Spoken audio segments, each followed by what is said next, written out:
avant de commencer à se remuer sérieusement, il nous reste 1 semaine, 3 heures, 15 secondes et 2 dixièmes. En gros, il faut s'y mettre tout de suite.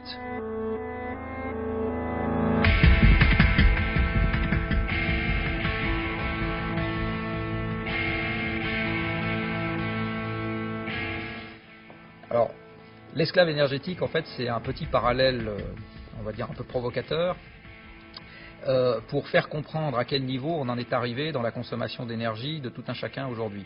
Et en fait, ce que j'ai fait, c'est que j'ai regardé combien il fallait faire travailler de personnes pour obtenir la même chose que l'énergie qu'on met aujourd'hui dans les machines qui nous permettent de nous déplacer, d'avoir des produits manufacturés, de nous chauffer, de manger, etc.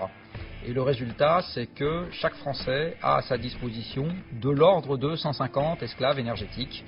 Ça veut dire que pour avoir la même chose, si on n'avait pas d'énergie abondante, si on n'avait pas de pétrole, pas de gaz, pas de charbon, pas d'uranium, il faudrait que chaque personne ait 150 esclaves à son service qui, à sa place, enfin, ou exactement à la place des machines, ferait avancer les voitures, laverait le linge, etc.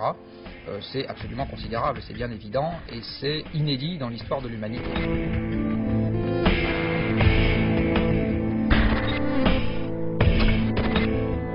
Le bilan carbone, c'est quelque chose qui permet à une entreprise de comprendre où elle se positionne par rapport à la contrainte. Pour un individu, ça marche aussi, du reste. Il y a un site qui s'appelle le bilan carbone personnel où on peut aller regarder et voir ce qui se passe. La taxe carbone, c'est autre chose, c'est donner un prix au problème. Alors le problème, c'est d'une part que les hydrocarbures ne seront pas éternels et que bientôt on va passer le maximum de la production annuelle de pétrole, pas très longtemps derrière le maximum de la production annuelle de gaz. Et puis, même si on n'en a pas envie, dans quelques dizaines d'années tout au plus, on passerait le maximum de la production annuelle de charbon. Mais en fait, il ne faut même pas attendre ça, sinon on va avoir un changement climatique affreux. Et la taxe carbone, c'est un moyen d'éviter tout ça, en donnant un prix croissant à la consommation d'hydrocarbures. D'une part, pour éviter de se mettre dans une situation où on en consomme de plus en plus, alors que bientôt il va y en avoir de moins en moins, donc la transition sera dans la douleur. Et d'autre part, pour éviter de mettre trop de CO2 dans l'atmosphère, parce que sinon, quelques dizaines d'années après, il y a un prix à payer, qui n'est pas payé par celui qui émette, qui est payé par celui qui subisse. Et la taxe carbone est un moyen d'empêcher que les gens subissent plus tard.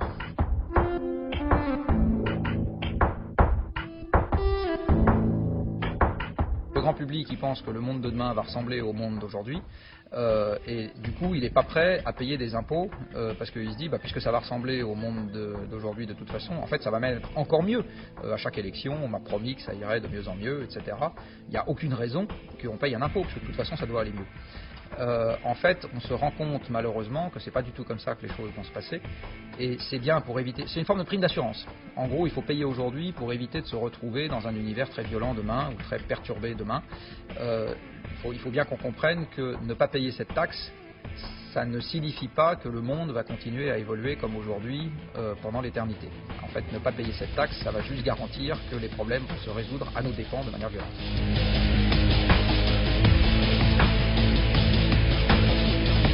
Les grandes discontinuités économiques, les grandes ruptures économiques et sociales, il y a souvent des risques que ça engendre des régimes totalitaires. Et la question énergétique, si elle n'est pas traitée correctement, elle engendrera des économies forcées et brutales. Et ça a toutes les chances de très mal se terminer sur le plan politique. Donc les économies, elles auront lieu de toute façon. Aujourd'hui, ce qu'il faut bien comprendre, c'est que l'option, c'est juste de les choisir et de les gérer correctement. Ce qui est possible. D'accord.